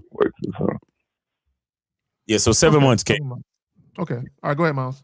Yeah, and then, hey, Zach, I gotta be real. I want to be real. I don't want to be lying. I want y'all to tell the truth to me. I was already getting a job near where she was at, and I was gonna stay there. Oh, that's you. You're that guy. You're relocating for the woman. Look, real quick, caller. I got a couple of homies that did that, and every time they did that, it ended fucked up. Guys, do not relocate ever to be close to a woman ever in your life. Do that shit ever in your because inherently, this is what women know. See, on the surface, they're like, "Oh man, he's moving for you, girl. Oh, look at the investment." On the surface, it sounds cool, but inherently, she knows she should be relocating for you because her life is with you, not the other way around. You giving up your life and moving where she's moving at, basically, you're like, I'm leaving my friends behind, and your friends are going to be my friends now. And what you do over here for fun, I'm going to incorporate myself into your shit. No, absolutely not. And it really says I got nothing going on. Facts. That you can get up and just go like, hey, I ain't got nothing going on. It's probably better where you're at. Like that just as a man, I got nothing going on here. I got no plans here. I didn't have a 5-year plan. I didn't have a 10-year plan. If your 10-year plan involved moving somewhere for your job, that's something different. But if you're relocating for her, are you trying to smother and chase her down so nobody else can get her? Yeah, because guys really move so they can be in the presence to make sure that person doesn't really talk to anybody else, right? Because in long distance, hey, they're way over there, I'm over here, I don't know what she's doing. Let me move there so I can be around her. And that way I can say, hey, if I'm in the building Friday, Saturday, and Sunday, and you better be around when I'm there those days. Right? Hey, I could be real. The reason why I did it too, like she was coming to me 2 hours away from Palmdale, and I started feeling bad. So then I was like, okay, because she would say like, why don't you sometimes come to Oxnard? And I was like, I don't mind, come out there. So I started getting a hotel out there. And then I said, oh yeah, you know what? I could transfer my sales job to one over here. Like I know some dudes over here. And I started changing fucking whole program up for this. Why did you like it? Wait. Is this one of the hottest girls you've ever been with? No, I'm being real. Like, honestly, like I said, I was literally being thirsty because I never had a woman come 2 hours away. I thought it was a big deal. Like, oh, she came 2 hours away, so I made it a big deal. Away. And then I'm like, no. Listen. Even if it's not the case, okay, you gotta like trick your brain into thinking. I've done this 10,000 times before. This is the 100th woman that has traveled 2 hours to see me. Like, you got to kind of like trick your own brain because your mind already has had a lot of like preconditioning to be a certain way, which, you know, some guys will call simpish, they'll call blue pill, whatever the fuck you want to call it. Okay. It's to like cater towards being nice to girls and fulfilling their needs, desires, and dreams and all that shit. So you have to kind of like overshoot to kind of deprogram some of that stuff. I mean, there's a lot of other techniques too, but like you got to do something against your own mind because you're conditioned to want to do that from like the foundational position. So you just kind of trick your brain and be like, hey, this is just normal for me. Because the default is for you to feel bad. Your default is to cater. Your default is to make her feel better about the situation. Like it's putting her out. You know what I mean? You got to switch it around in your head. It's like, no, I'm not putting her out. I'm giving her a great opportunity. Right. Yeah. And I don't think guys really understand to be a better man for her is really being a better man for you. Right. Your manhood, you working on your manhood is being a better man for her. So you standing on your square is being a better man for her. And it's not always trying to comfort her in these ways. Let me move to be closer to you. Let me do this. Now, did you tell her you never had a woman come 2 hours away to come visit you? Did you tell her that? No, I told her that the last woman that I had came 4 hours away from on the train from San Diego, but we just didn't fuck because I found out that she wasn't cute like that. And so you told her all of this? I think guys just love shooting themselves in the foot. Yeah, Why? Stop sharing shit. See, this is why I was asking before about the conversation. What kind of conversations do you guys have with women? Like, let me tell y'all something about a program. Because I had a client ask me a question the other day about, okay, so when you're having a conversation with a woman and she's expressing her emotions to you, you know, how should you do this and how should you do that? Listen to me. You decide how you show up in your relationship. So if you let your woman make you her emotional tampon, then that's what's gonna fucking happen. So every time you guys spend time together, she's gonna use you as that emotional tampon. She's gonna vent, she's gonna bitch to you. Why? Because you invited that dynamic into your relationship. But again, I repeat, you decide how you show up in the relationship for your woman and with your woman. So if she knows that the relationship goes like this, we schedule time, we meet up, we enjoy our time, we have sex, we enjoy it. And if she's your woman for a long time, you cuddle, and then you go back to your life, I go back to my life, and then we look forward to seeing each other again, then that will be it. Yeah. But if you say, hey, come over to my house, vent, bitch, complain, tell me all your fucking problems, and then force me into a corner where I have to figure out how to fix all your fucking issues, then that will be your fucking relationship. You guys think you see, look, let me tell you something about a masculine identity. The reason why I really encourage, like I created the membership and everything like that is because you have to define who you are in this world. If you don't do it, someone else will do it for you. Okay. And you guys are so like enamored with the woman's beauty and the fact that you get to feel good while having sex with her and all of this shit. You're willing to let her define what you are to her rather than you defining it. Okay. So, and if you don't get coaching for it, go ahead, Zach. No, I just want to say this real quick. Y'all, to Miles' point, y'all need to stop. Just because you're dealing with women doesn't mean you have to be their emotional dumping ground for all the dummy wrongs that ever happened to them, right? But part of that is on you because of your willingness to overshare your own shit. So she's like, oh, okay. Oh, so I can vent to him like he's venting to me. guys, let me just say this real quick. Women are not made or built for men to vent to. No. They're not there for that. No. Not at all. So the moment you start doing that, you become like one of their girlfriends. So the relationship dynamic changes, and what ends up happening is the attraction, the momentum of the attraction begins to slide away because she doesn't look at you like a man now. She looks at you like one of her girlfriends with a dick now. Facts. And I think makes you trans. I think you guys, a lot of gentlemen need to actually get the coaching, right? And I understand why they don't. They listen to a lot of the different programs and what the individuals are saying, the coaches, Miles, Zach, Justin, and Steve the Dean, 50, and Lucario are saying makes sense. It makes a lot of sense. And if it makes a lot of sense, then you could just go out and apply it, right?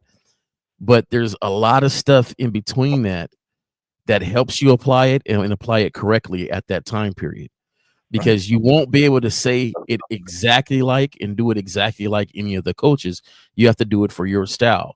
But to understand your style, I think you got to really get some coaching behind it to solidify your style and how you present things. And I know a lot of things make sense, and hey, I'm going to apply that. But at the same time, there's reasonings and things that you need to know behind it. And I think that's where the coaching comes in, where it glues all the stuff together to help build that essence for you. And because you're choking her and you don't really want to choke her, you're moving to her. Do you really want to, like, you're doing a lot of things for her, and now you're sitting down, you're trying to comfort and console and do all these things like that. And it's just like, yo, you built up yourself to basically be, somebody she runs to feel comfort and console. And she, wants to get away from, because you're over here saying don't go nowhere within these 3 days I'm here. So you got a whole power dynamic you don't even know you're about to face, because you're basically saying if your friends call you right now and say there's something popping, you can't go because I'm here. Okay. But you can go during the work week. Even if her friends don't have time during the work week, they ain't gonna take one of my Fridays, Saturday, or Sundays. J-Ron, I got a question. So I didn't let her know. You always tell us that just let me know in advance because I have plans scheduled. And her friend, I know you was going through some shit, but I already had some shit. I was trying to like have a fucking night on Friday night. So that's why I was kind of like, come on, like, Wait. Let me ask you a question. Real quick. My bad. Let me ask you a question real quick. Because you said you were trying to have a planned night with her Friday. Did you previously tell her days before or a week or further out that you had plans? That see, come on, bro. Come on. Okay, real quick. And this is why I said you were selfish earlier, right? Guys, okay. There's nothing wrong with you wanting to spend time with the lady or the ladies you're dealing with. But she has a life. Okay? She has friends and all of that. So if you're not making plans with her, she's going to make plans with her friends because you're not making plans, right? Now, if she wanted to see you, she may have just said, hey, FYI, I'm going to be doing this weekend with, my homegirl or whoever else. I do want to see you, but if you do have plans, I'll be available another day. But the fact that she didn't do that means she was waiting on you, as she should, to let her know what's going on with you and her. Because you didn't, she made plans. Yeah, Zach, she did ask me. Like, what do you think I should do? My friend wants me to go out, and that's why I was like, well, what do you do? I'm not about to control you. If y'all want to go out and go party again, like, do it on your own. You cut yourself off. You sounded like you were about to ask a question to her. Like she asked, like you were going to ask a question with her question. That's what it sounded like. Shout out to Steve in the chat. So let me get this. Let me get this right. You guys get together on the weekend, and you normally get together and spend Friday, Saturday, and Sunday together, right? Because you guys live 2 hours away.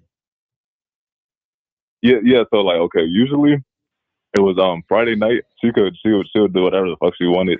And then Saturday night she came over, and then Sunday morning she would leave.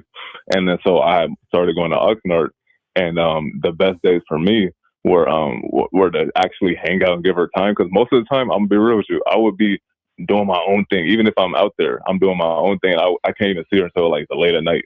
So I would just be like, okay, look, we gotta make some time to actually go on dates on the weekend, because other than that, I don't got time really to really see you. I'm like really trying to grind on my business. And so that's why I said that. I said, I don't mind you going out. You even went to a rave like last week. I don't mind, just let me know in advance, so then I don't have to fucking. So caller, real quick. Let me just say this, and I'll pass it right back to you guys. I had a homeboy, right? He was married. Yo, Like, but every fucking weekend, this is what he would do. Friday night was for him. Every Friday. Every Saturday was for his wife. Every Saturday without fail. So that way they went out Saturday, they did what they did, they woke up the next morning and went to church as a family. That was his weekend. Friday was either he go out with his boys, whoever else, and he had it like that, where that was understood, where she got basically Saturday and the rest of the weekend. He just wanted Friday night. You have to set it up where there is consistency, where the woman understands exactly. You're telling her, well, just let me know when you're going to go out. And the problem is you didn't set up your relationship that way. You're months in trying to redirect how shit is being done. Women can't operate like that. Okay, you have to set that up from the very beginning and be consistent with it. Y'all got it. All right, so we got. J Mars. J Mars, we've been on here for 15 minutes. And you called in before, so that's almost like a consultation, bro. So I'm gonna let you go and let some other people call in. All right. All right. Thank you. All right. Appreciate you, brother. All Just right. real quick, J Mars, he needs a lot. Yeah. There's so much prerequisite foundational stuff that he is missing that would have circumvented or prevented any of this stuff from arising in the first place. Right. If you're still listening, just get coaching with one of us. You're just so far behind the mark, you don't even realize. Like all of this stuff would be no problem. Like you guys, listeners, you don't understand. Like men, capital M, not males. We don't have problems with women. It just doesn't show up. It doesn't. And if just the tiniest little blip comes up, if it's not able to be corrected immediately, it's just dismissed. It's that fucking easy. Like we don't experience discord with women. We don't experience problems with women. It just does not show up. And so you like just get coaching, man. He's not being honest with himself either. You need a couple of months of that shit too. Hold on 1 second. 209. Go ahead and call back. 209. Go ahead and call back because he was calling behind the scenes. All right, go ahead. And he's not being honest with himself either, because he's really trying to control her going out by switching the date. See, I caught it when he said I normally go out on Friday and do my own thing, and then it's Saturday. But now it's Friday. He's complaining about that she's going out. Exactly. And she's like, well, I'm trying to go. So you're trying to be controlling and manipulative. Going out on anyway. Right. So like, your indirection has your relationship indirections. So like, instead of being upfront saying, this is what I want, this is how it's going to go down, blah, blah, blah. You're trying to control the situation to fit however you want it to fit and change it up and then try to guilt her into staying. Like, you're not listening to me. You're not, I'm trying to help you and console you. And, like you got to be honest with yourself, man. All right. We got 209. You are on Live with the Manhood is a skill set show. Name, age, city, and where did you send it? My name's Joseph. I live in San Francisco. Okay. And then I donated to Mr. Carey's PayPal. Okay. All right. All right. So go ahead, man. What's on your mind? All right. So my question that I have for all you gentlemen is, how can I properly escalate the conversation when I'm interacting with a woman beyond just like a platonic level? Because for some reason, I'm having a lot of trouble doing that, and I'd like some guidance on that. Is this a salsa dancing guy? What is escalation? Is that you talk about the thing in the mall that takes you from one level to another? What No. are you talking about? Can we use just plain English instead of these like POA nonsense terms? flirtation, like building more sexual tension. Okay, that's a little bit better. Okay, well, you said something I can understand right there. Well, it was the words. It was how you utilized your words. You said beyond a platonic level. There should be no level of platonic discussion. Okay, No, so let me just say this. Let me just say this to you guys. It doesn't matter if you want to indulge in casual sex or if you're into, dating women and having something, a little more substantial before you get into it. It doesn't matter how you want to go about it. Ultimately, you are a heterosexual man and you want to fuck women, right? Yes, sir. Okay. So what you guys have to understand, when you are approaching or talking to the women you're dealing with, you're interacting with women you are attracted to, you need to let them know what you really want to do. Along the way, it doesn't hurt to flirt a little bit, right? It doesn't mean you have to be all romantic and super smooth with your words and making shit rhyme and all of that. No, you can have a real conversation with a woman. Now, let me ask you a question real quick, and I'll pass it to the fellas. Are you interested in taking this woman out on a date? What are you trying to do? Date, sir. Okay, so why not just approach a woman, introduce yourself, tell her you have some availability on whatever day you're available, at whatever time you're available, and you're very much interested in you and her getting together at that time and day, and just seeing whether or not she wants to meet you. Very simple, right? Yes, sir. But so do you think that would be hard for you to do? Go ahead, Miles. No, see, all right, caller. Let's break this all the way down, because your question was, how do I properly escalate? And I just need you to add one more piece of context to the situation. When is this escalation to take place? Are we on a date? Are we meeting them? Are we meeting them for the first time in person? Are we at the house already? What are we talking about exactly? The date. So you're on a date. Yes. Okay. So his question is how to properly escalate.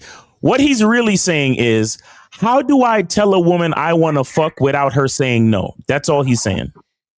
Because the only reason why you think in your mind that it needs to be quote unquote proper is because you're outcome dependent. You want to be able to tell her you want to fuck without her saying, ew, I don't want to fuck you. Correct? Sure. Yes. I just let me ask him a question. Real quick, caller. Let me ask you a question. Just like a little more guidance. Yeah. No. Let me ask you a question. I want you to think about this question before you answer it. Let's say, for the sake of argument, you're having a conversation with a young lady and you tell her, hey, I'm available this Friday around 9:00. Why don't you join me for a drink at such and such bar? And she says, you know what? I would love to meet you there, but I got a better idea. How about we just go back to your spot and have sex? What would you say if she said that? I'd probably be down. Okay.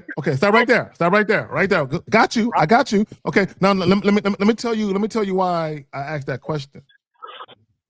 The fact that you would be down means you really don't want to do the date. You just want to get straight to sex. So why are you doing the date? Why would you offer a date then? And I want every guy to think about that. Well, Zach, why on top of it, he's accepting her direction. But my point is, though, she says, let's do this. He's like, okay. But my point is, yes, that's true. But the point is, if he really wanted to do a date, what he would say is, girl, look, you're going to get this dick. Just be patient. It's going to be right here for you.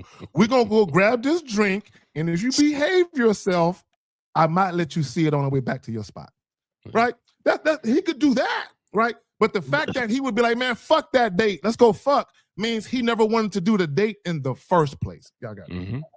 Look. It's like it lands a little bit better if she did.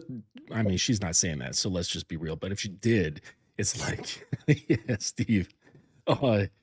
If she's talking like that, then it's like acknowledge the enthusiasm. It's like, girl, I love the enthusiasm, but what makes you think that you're getting fucked? Like, exactly. Because that's her revealing that leverage, right? Like, just because she's showing it doesn't mean she's getting it. Like, okay, I acknowledge that you're hungry, but I'm not gonna feed you just because you said you're hungry. Like, no, okay, your pussy can starve for a little bit, It's not going to die. But caller, the problem that you're having right now, I mean, it's a deeper problem, but it can't be solved with a doing. All right. Like a lot of my guys, they all do the same stuff. Guys, you the same thing. What do I say? What do I do? And we can tell you a certain thing to say or a certain thing to do. And in that moment, it might be good for that scenario. Okay. But then once it's past that scenario, you're going to be in a new scenario where then you're going to have to come back to us and say, okay, now I'm in this situation. What do I say now? What do I do now? And the thing about game is that it's not a doing thing. It's a being thing. So if you are fucked up, if you're like uncalibrated or you're misaligned or you don't have a fucking sense of yourself as a man, then no matter what you do isn't going to change that. Okay. So unfortunately, the question that you're asking does not solve your problem, which is a problem of self, right? And I know like that's getting into a whole huge field of weeds, okay? And that we can't answer that with a call. But the thing is that you're asking the wrong question, all right? But it's good that you're asking the question because it's actually going to bring you to the right answers, which is you have a problem with self, you have a problem with your identity, your masculinity, and once you get that sorted out, you never have any problems talking to girls. Like you won't ever have this question ever again. So it's like, stop trying to, like, imagine you got like a sick tree, okay? And you look at the leaves and like, oh, look, there's the leaves are sick. You're trying to attend to the sick leaves when really the problem is down in the soil. You have to go down into the soil and attend to that. Then you have a completely healthy tree from root to leaf. Does that make sense? Yeah. So like anything that we tell you, like, oh, this is what you say to her, it might work in that situation, but it's still going to fall flat because it's not something that can continue for you indefinitely with every interaction that you have with this girl or any other girl. Does that make sense? Caller. I'm glad. Yeah. Caller, what's your name? You said what? What's your name, caller? My name is Joseph. Joseph. Before you leave here, I really want you to understand what everybody's been saying, right? And I know you said I called just for a few tips on how to escalate things when I'm on the date. Like I already got the date, right? I'm on the date. And what that is telling us, and because I want you to really understand what it tells us, right? That means you got the date on false pretenses.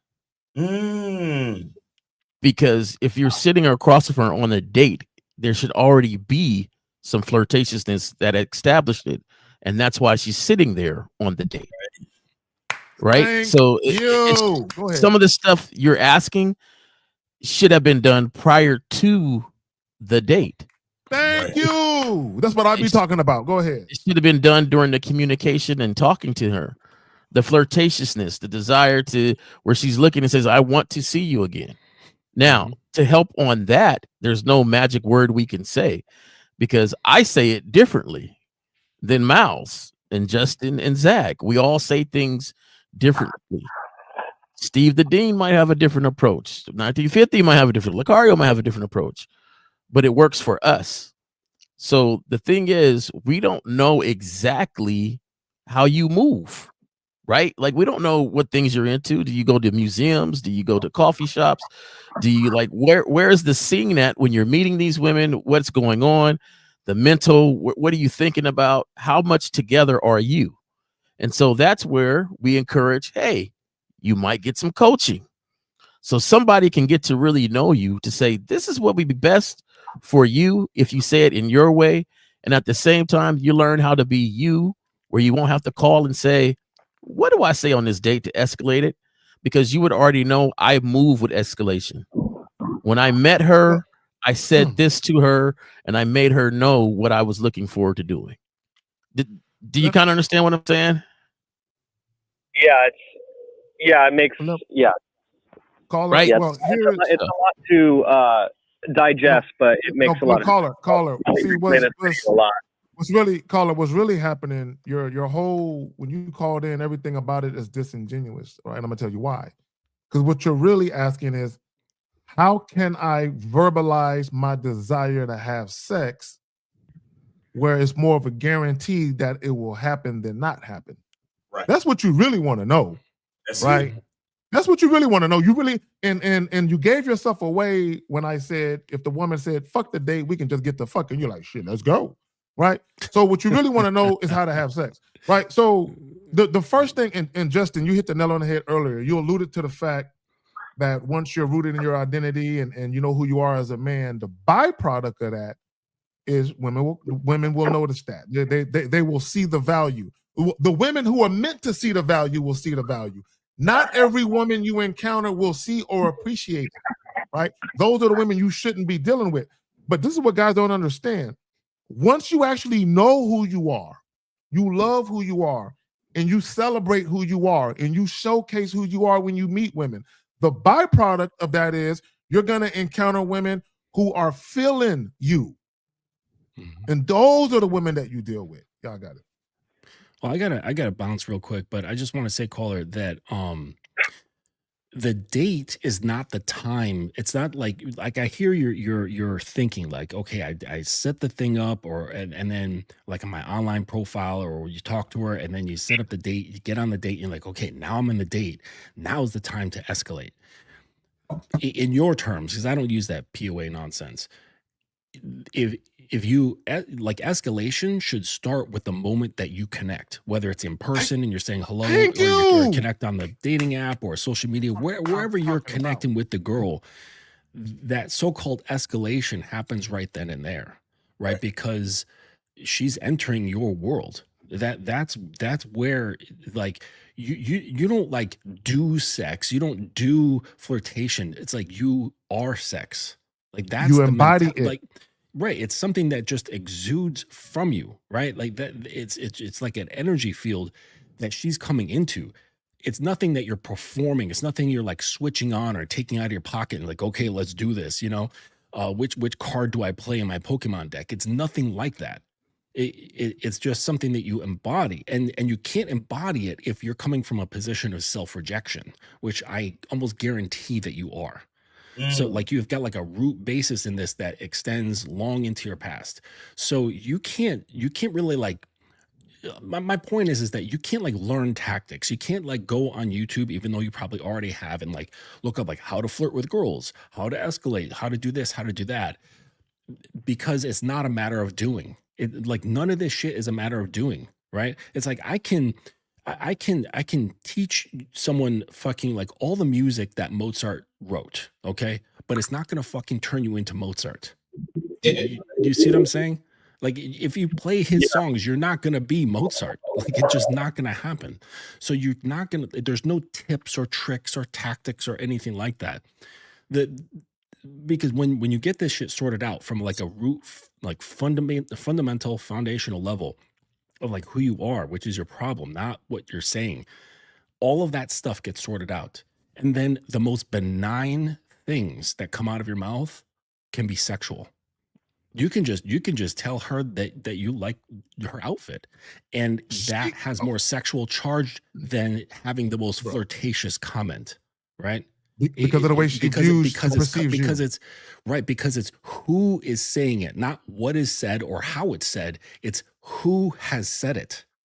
And I think that's what Jay was pointing out when he was giving his mention, is that it like we all can say whatever the fuck we want to say. It doesn't have to be like, oh, let me say this flirtatious comment to her, right? Like let me like do this technique that I learned on YouTube. It's nothing like that, because it's whatever comes out of our mouth because of who we are. There's no thing to actually say. There's no script. But with that, I gotta bounce. Zach, thank you for having me. Miles, Jake, good to see you, fellas. You guys have a great weekend, and we'll catch All right, Justin, take it easy, brother. Take it easy, Justin. All right. Have a good one. So, caller, let me say this to you. Let me say this to you real quick. And this is what you guys need to understand. And I keep saying this, and I don't understand why guys don't get this. When you interact with a new woman, whether it's on a dating app, whether it's online, whether it's face-to-face, it's your first time interacting. You are, especially face-to-face, in that precise moment in time, whether it's a conscious decision or subconscious, you are being assessed for sexual desirability right now. Okay, women are forming a perception about you right now. So everything you're saying, the way that you're acting, your overall look, the way that you present yourself. Everything is being filtered and analyzed in nanoseconds right now, right? So the problem with a lot of you guys, when y'all meet women, y'all are very, very passive, very indirect, and just scared to really be who you want to be or be who you are and let women know what it is. So the perception that's being formed about you is based on your passiveness. It's based on the fact that you're indirect and you're indecisive. That's the perception. So then later on, you guys want to try and be sexual after that, right? The woman has already judged you based on how you presented yourself initially. So to Justin's point, he made this point before he left. When you very first meet a woman, I'll just use myself as an example. When I meet a woman face to face, assuming that I even want to have her meet me anywhere, and that's a big if, because I really don't even like doing that shit, right? But assuming that I do, the very first interaction we have face to face, I'm flirting, playfully and sexually. I'm flirting right away. So if and when I decide to say, hey, I'm going to be doing XYZ, why don't you join me? Take out your phone. When I tell her to take out your phone, put my number and call me on this day at this time. When she calls me, if she calls me, because it don't matter if she does or doesn't, but assuming she calls me, call her. When I start getting flirty on the phone, this is going to be welcome energy from what happened before. So when I talk to her on the phone, she's not getting new energy. She's not getting a completely different person. A lot of you guys, that's what you do when you meet women. You start off one way, face to face, and then when you get over the phone because you feel safe, because she can't reject you face to face, now you want to start to get a little more bold with what you say. And that usually don't work out for y'all. Y'all got it. You got a lot. Go ahead. One thing I will say is that I will admit that I do struggle over the phone just because I don't know. I guess I'm a little overly self-cautious, but I am not overly certain if I'm too platonic or if I'm actually like, if there's just certain things that I just really need to work on, especially over the phone. Caller, when was the last time you had a conversation with a young woman? When was the last time? I would say probably yesterday. Okay, was it on a dating app? Yeah, probably. Was it on a dating app, face to face? How was it? What kind of communication was it? Are you talking about an interaction in general? Yes. No, a woman that you are attracted to. A woman that you are attracted to. Wait, hold on. Okay, I got you. Hold on, please. Caller. Joseph.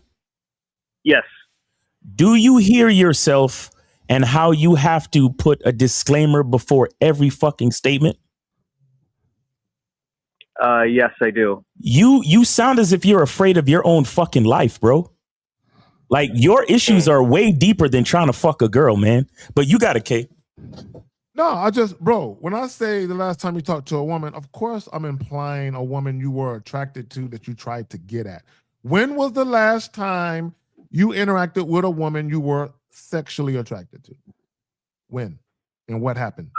Yesterday. What happened? Where was it? Face to face? Was it online? Where was it? It was over the phone. So yeah. Okay, stop. It was over the phone. Stop. Yeah. Stop. Please stop. Okay, so how did y'all meet? Because y'all obviously had each other's phone numbers. How did y'all meet? So I had met her right outside of the doctor's office. So okay, stop right there. Stop right there. No. Stop right there. Stop right there. Stop. We good. We working with fish grease. So when you met her outside of the doctor's office, tell us about that interaction. Go. So I was just walking out and I had noticed that she was looking for directions because at the time she was working Amazon delivery. And I guess she was asking for directions within the doctor's office. So I gave her the directions. So then what I did was I introduced myself, right? And then I was just pretty much up front. I told her that I thought she was I thought she was very attractive, and I'd like to give her my phone number, and I'd like to set up a date, and I'd like to just connect. And then from there, okay. No. Stop. This is important. Did you actually say, I would like to set up a date? Did you use those words exactly? What words? This is important. Words are important. What words did you utilize to express your interest in furthering the conversation? So I said I wanted to connect on a more deeper level. That's what I said. You said deeper level. Is that what you said? You said deeper level? Okay. Yeah. What does that mean? Yeah, that's what I said. What does that? What does that mean? Like connect on a more intimate level, so I could be able to take her out on a date, and then kind of just see what goes from there. No. You said deeper. Did you say intimate or deeper? Which word did you use? Okay, caller. When you're telling us the story, don't ad-lib words now. Tell us the exact words you used in conversation, because we're trying to help you understand where you went wrong. So it's important. What word did you use? You say deeper, more intimate? Deeper. What did you mean by deeper? Yeah. Go deeper with that. What did you mean? What did you mean by deeper? Like more intimate level, like just like more like on a more sexual level, you know. So hold on. Hold on, caller. What was she supposed to deduce? Yeah, that's a word for y'all motherfuckers. Was she supposed to deduce from the word deeper that you meant sexual? Were you hoping that she understood it to mean that? Yeah, that's what I was kind of hoping. Yeah. Oh, so she walking around with a Mantosaurus. Like, you was hoping she would take it as that. Guys, real quick, and I'm gonna pass it to y'all. I want y'all to understand something. And you know, I have clients that do this.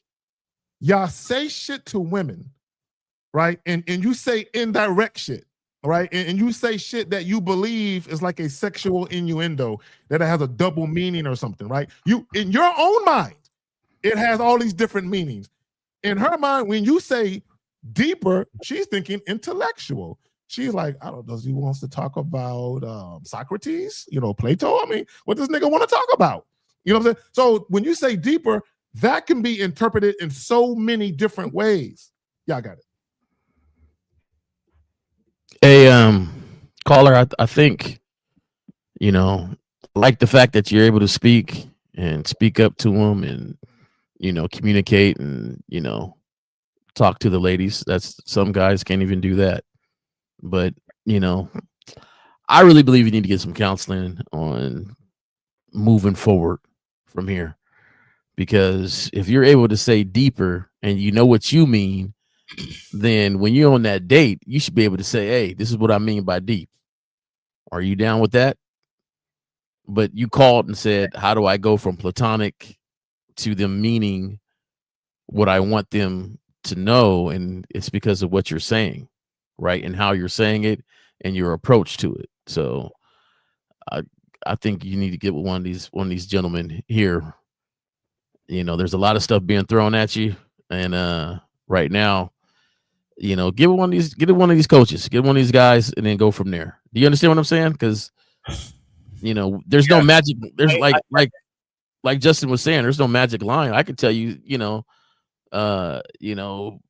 send her a text, tell her what color panties not to wear, and you know, or what panties to wear, and you know, all this other stuff. But you're like, whoa, that's, you know, I'm not comfortable with doing that. And, you know, and then Miles could tell you, you know, say something like, hey, I got some new soap from somebody I want to use. Like, there's all sorts of stuff that could be said. But one, if you ain't got the temperament to say it, you ain't got the style and the command to say it, it ain't gonna mean the same thing. Right.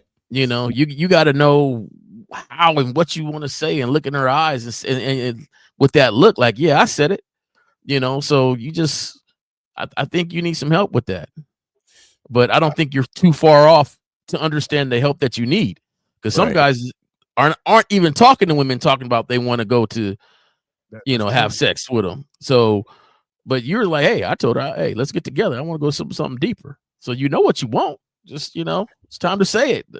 Right. All right, Carla. We'll let you go, man. Get some coaching. All right, bro. Appreciate it, guys. All right, take it easy. Thank you. All right. Yep. Kill these lines. Yeah, let me grab a question. I don't know how much time you got, Jay Roman. You want to grab this one, Jay Roman? He says, I got this cashier at the supermarket giving me choosing. This shit, I'm irritated by this. We're done. I say, talk to her. Yeah, there we go. See how it goes. You might. Hey, fellas. The thing is this. Sometimes we forget because we're at the age where we're smarter now, where we can learn from people's experiences and stuff. But my thing is, you got to go through some experiences sometimes. Like, go on and talk to her and see how it goes, and then go from there. And you'll learn. But look at what he's saying. Giving me choosing signals. So you know what I find interesting is that guys are scared to approach women, right? They're scared to approach them. They wait for choosing signals. And then when a woman looks at them or looks past their way because she's looking at a fellow coworker, he thinks that she's staring at him and she's giving me choosing signals. What should I do? Well, ain't that what you've been waiting for? Ain't that the video you guys watch that tell you to wait for choosing signals? So if you're getting them, what's going on? Guys, here's the reality of it. Okay, Oscar, I'm gonna keep it real with you. You are afraid to approach her. My thing is this, and this is for any guy.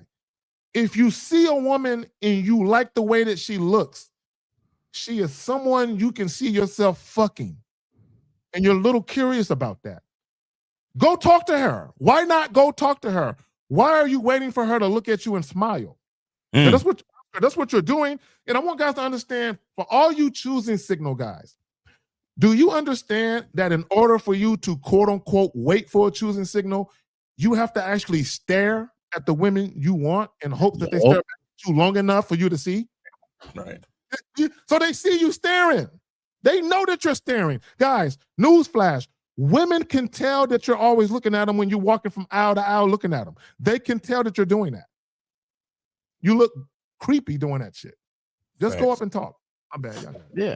I want them to get the experience, though. I want you to learn that when she looks at you and says, what? You realize, oh, she wasn't just looking at me. She's smiling and being polite because she's at work. Yeah. And once you know that, then learn from it, and then you'll know, hey, this choosy signal stuff, it ain't working out like I thought it would work out.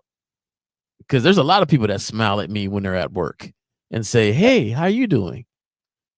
That's not a choosing signal. But hey, because I'm going to tell you right now, Zach, you can say all that, but he's like, man, every time I go in there, man, she's smiling at me, man. I'm telling you. I'm telling you, dude. I'm telling you, she want me. I'm telling you. So, hey, go for it. And you know what it is, too? You know what it is? These guys, I think one of the biggest reasons why they are afraid to make a move, because in their minds, they think, what if she rejects me? Then I got to see her again when I come into the store, and I'm going to feel uncomfortable. I think a lot of guys, they are afraid to get at women at certain places because they know they might be at that place again. And my thing is, guys, if a woman isn't interested in you, when she sees you again, she ain't thinking about your ass. She ain't really thinking about it like that, right? It's you that makes it weird. But let's get to this question. He says, what are the main reasons for not fucking with a broke bitch? Well, me personally, because I love myself. Yeah. You said what? Broke bitches have nothing to lose, so you got to be careful. Because if you're dealing with a person who has nothing to lose, that means they'll fuck your shit up. Where's Jay Bizzo at? Shout out to Jay Bizzo. He called in last week, and he told us about the chick. Second date, they was fucking. She said, why don't I just move my shit in here? Right? Yeah. She was living with other people. Broke bitches, and then he put a baby in her, and now he got a drinking habit out of it. You know what I'm saying? Shout out to Jay Bizzo. Shout out to Jay Bizzo. My bad, Jay Bizzo. Hey, give up the alcohol. I did. The answer is in the question. The answer is in the question. What standards do you have for you? Facts. So next question. Okay, real quick. Let me grab the next question. Okay, is this it right here? Yeah, right here. You're showing a clip of that person. How would you deal with the woman in the clip who's showing you that kind of disrespect? The way you deal with that type of woman starts way before you even meet her. So that's a long answer to a question. Number one, I wouldn't even be in that predicament. I can't even answer this question. You know what it is, Miles? There are certain questions that a real nigga can't answer. Because I would never be in this bitch nigga position to even hypothetically answer this. I couldn't answer it. I wouldn't be in that predicament at all. So he says, yeah, I wouldn't know anything about that. So he says, my girlfriend has a restraint. No. That's a trolling question. That's a trolling question. Right, let's get to another one. My God. Yeah, he's been doing that same thing. Other than exposure therapy, are there other equally formidable tools to overcome sexual insecurities and gain sexual confidence? Guys, y'all are making sex way too serious. It's just, guys, look, here's the reality of it, right? It's just like if you were to go buy a car, right? And I hate to even compare women to cars because the goofy niggas do this, but I'm doing it for a different reason, right? If you're gonna go buy a car, normally you're gonna test drive the cars. You're gonna test drive it. You're gonna open, the hood, the engine, and all of that, right? To make sure you like it, right? Sex is the same way.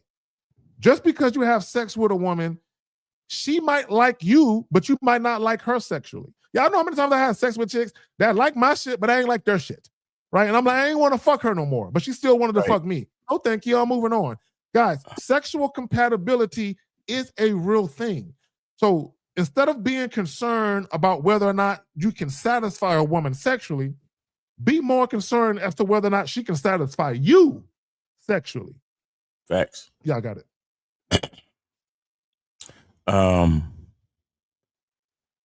Yeah. I don't know. I think he just got to start with confidence and being, start with gratitude. You understand? Start with gratitude, because the problem with this is that I think you're putting too many expectations on sex itself. You're putting too many expectations on yourself physically, and so that's always gonna fuck with you. That's always gonna fuck with you. No, I ain't gonna comment. It just, some things you got to go through, man. As a 23-year-old introvert, find out the things that you're interested in and appreciate your own interests by finding events and situations in your city that support your interests and go to those events. Let me say this, because the fact that he's asking that question, and this is what I'm noticing, fellas, and there are some guys watching right now. A lot of you younger guys, maybe you're 19, 20, 21, 22, 23. What I'm realizing with a lot of you guys is the time you guys were in high school, probably from 14 to 18, 15 to 18, y'all really didn't have too much of a social life. Y'all really didn't deal with girls like that or anything like that. And now that you guys are older, in your early 20s, approaching your mid 20s, you're real far behind as far as just not only being sociable with women and dealing with women on a sociable level, but also on a sexual level and other ways. And guys, when you go out here dealing with women, they're gonna eat y'all alive. You know what I'm saying? You need some coaching. They're gonna eat y'all. Look, there are women out here who mean well. Like I'm telling you, there are women out here who mean well. They're not bad people. But when they run into weak motherfuckers like the lady in the video, they can't help but to step on you like a roach. They can't get this weak shit away from. They can't help it. And I think you and L talked about this. How weak women they got to stump you out. They can't stand. I'm not weak women, but women, they can't. Weak men, because you're a danger to them. You guys, you are a danger to women. Not only mentally and emotionally, but even physically. You being weak, you are a danger to women. Y'all got facts. I love how we take these new words and introvert. I'm an introvert, and I'm a this, and I'm a this. You a person that just hasn't put themselves out there to try new things and be confident in who you are. So my thing is, be who you are. And back in the day, man, I used to love nerds. I was always cool with them. And nowadays they wouldn't call him a nerd or anything like that, because that's one of the terms they don't want to use. But my thing is, they were always true to themselves. Like, they knew who they were, they knew what they like, and it didn't matter how many times you teased them, how many times you they was still like, hey, this is who I am. This is, and my thing is, you can't be afraid to be who you are, and now you just got to go try new things and do different stuff, and you got to put actions behind words. So there's a lot of stuff you say in your head, I should go do this, and I should go do that, and I should go do this, but you sit there and just keep saying it instead of putting action behind words. There's nothing nobody could do to help you out besides you moving and saying, hey, I want to get out there and do more stuff. Let me look at it. We got the most technology right now where you could look up exactly where to go find something and go do it and meet people that's doing it too. So that's, no, there's no introvert or nothing. You just ain't doing nothing, man. Go do something. Facts. No, you're just antisocial. That's all that is. And let me say this real quick. Yes, I believe most women, for the most part, they mean well. And then they meet a guy who's a pushover or a guy who's a sucker, and they're like, I just can't help but to use this motherfucker. I gotta treat him like a piñata. I gotta get him. Right. And I said this real quick. Because there are instances, all right, peace, real quick, and then we're about to finish it with this. There are instances where women definitely want men to do all the heavy lifting and all of the thinking, where they do want to be submissive.